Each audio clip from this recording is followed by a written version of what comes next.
কি রে, এত বইপত্র নিয়ে কি করছিস তুই? এই একটু পড়ছিলাম, বই পড়লে নলেজ বাড়ে। হ্যাঁ, বই পড়া খুব ভালো অভ্যেস, তবে হঠাৎ করে এত বই নিয়ে বসে পড়েছিস। সামনে কি কোনো পরীক্ষা আছে নাকি?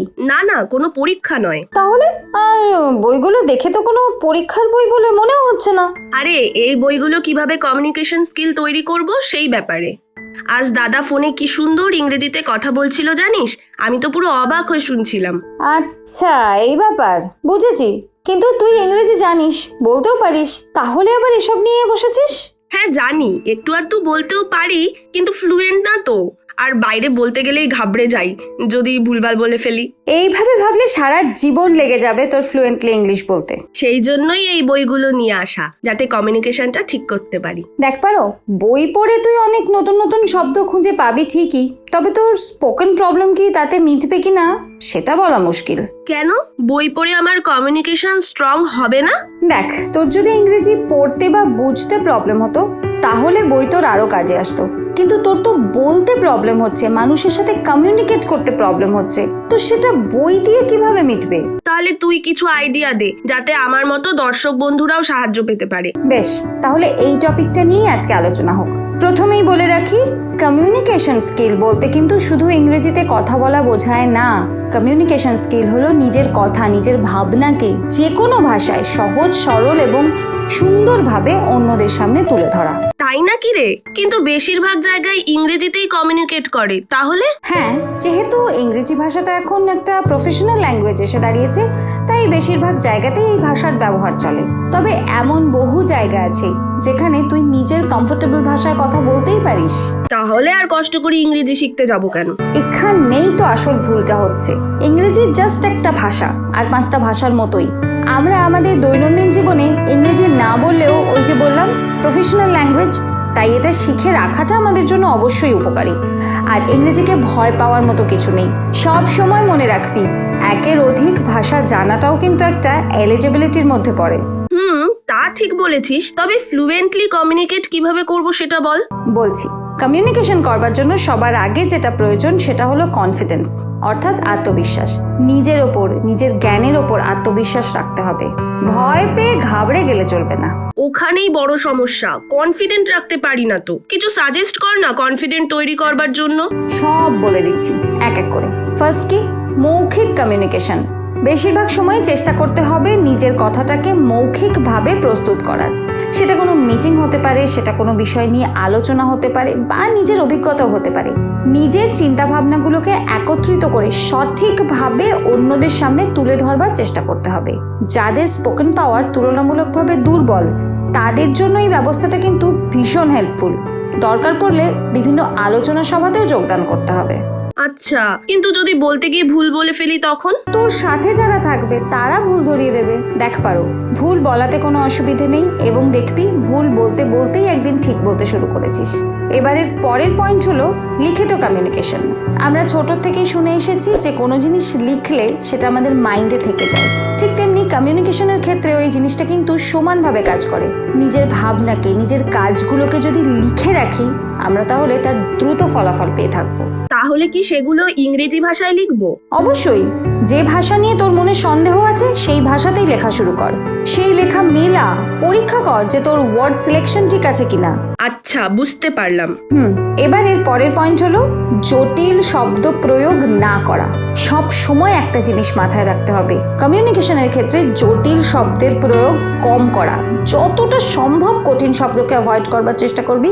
কমিউনিকেশন হবে সোজা, সহজ, সরল আর বোঝবার মতো।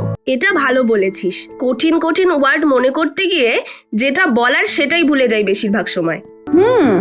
আচ্ছা, এবার পরের পয়েন্টে আসি, বডি ল্যাঙ্গুয়েজ। কমিউনিকেশনের ক্ষেত্রে কিন্তু বডি ল্যাঙ্গুয়েজটা খুব ইম্পর্ট্যান্ট একটা পয়েন্ট। এটা সাধারণত ভিডিও কল, মুখোমুখি মিটিং, ইন্টারভিউ, প্রেজেন্টেশনস, এই সমস্ত ক্ষেত্রে ভীষণ গুরুত্বপূর্ণ একটা বিষয়। সব সময় মনে রাখতে হবে যে এসব ক্ষেত্রে বডি ল্যাঙ্গুয়েজ হতে হবে বেশ খোলামেলা, এবং আই কন্ট্যাক্ট রাখতে হবে যাতে অপোজিট ব্যক্তি বুঝতে পারে যে তুই তার কথা শুনছিস আর অ্যাটেনশন দিচ্ছিস। আচ্ছা, এটা কিন্তু বেশ ইন্টারেস্টিং। এবার এর পরের পয়েন্ট কি? সিম্পল টেন্স ব্যবহার করা।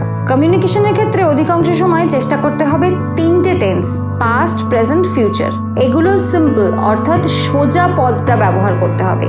যাদের স্পোকেন পাওয়ার এবং গ্রামারটা দুর্বল তাদের জন্য এই পয়েন্টটা কিন্তু ভীষণ কার্যকরী। প্রথমেই বলে দিচ্ছি, সহজ সরল ভাষায় কমিউনিকেশন করা অনেক দিক থেকে সহজ।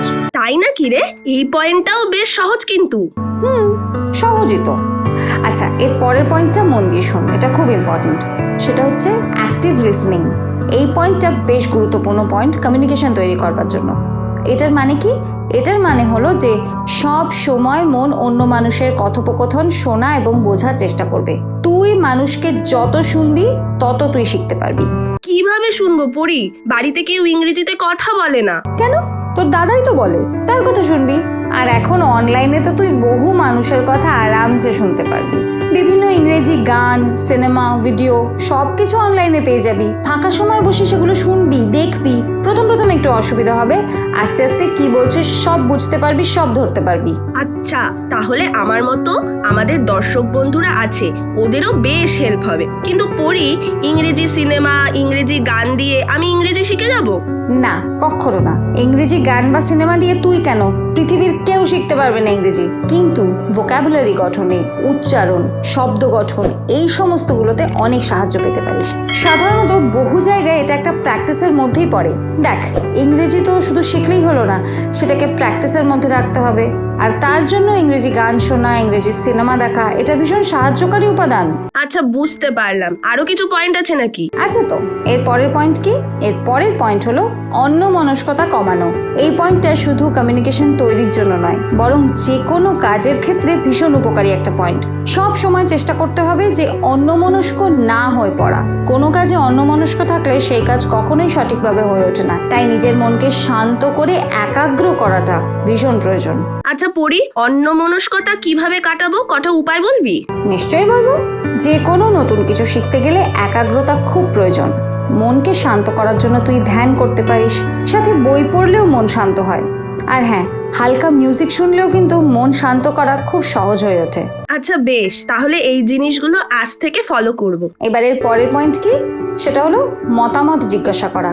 নিজের কথা শেষ করার পর কম বেশি সময় অন্যদের কাছ থেকে মতামত জেনে নেওয়াটা উচিত, যে তারা তোর কথা বুঝতে পারলো কিনা বা তুই ঠিকমতো তাদেরকে বোঝাতে পারলি কিনা। এই মতামত চাওয়াটা কিন্তু কমিউনিকেশনের ক্ষেত্রে বেশ গুরুত্বপূর্ণ একটা পয়েন্ট। কেননা এই মতামতের মাধ্যমেই তুই বুঝতে পারবি যে তোর কোথায় ভুল হচ্ছে, আর সেটা শুধরেও ফেলতে পারবি। সাথে তুই তাদেরকে বলতে পারবি যে নতুন নতুন পদ্ধতিতে তারা তোকে যেন সাহায্য করে। এটা কিন্তু ঠিক বলেছিস। মতামত জানতে পারলে আমার অনেক অনেক ক্ষেত্রে লাভ হবে, তাই না বল? একদম ঠিক।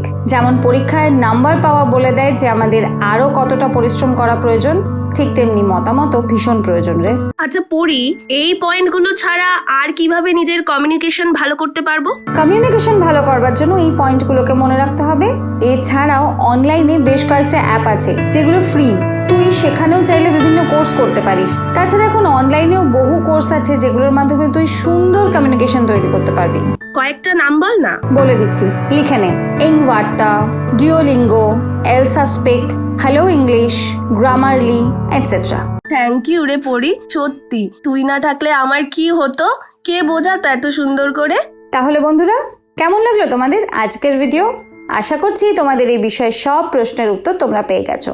আর তাও যদি কিছু জিজ্ঞাসা থাকে তাহলে অবশ্যই কমেন্ট করে জানিও। আর ভিডিওটা ভালো লাগলে প্লিজ একটা লাইক করে দিও। আর ভবিষ্যতে এরকম ক্যারিয়ার রিলেটেড বা ইনফরমেটিভ আরও ভিডিও দেখতে হলে আমাদের ইউটিউব চ্যানেল সমৃদ্ধ বাংলাকে সাবস্ক্রাইব করে দিও। আজ আসি তাহলে, দেখা হচ্ছে পরের ভিডিওতে। সবাই খুব ভালো থেকো, টাটা।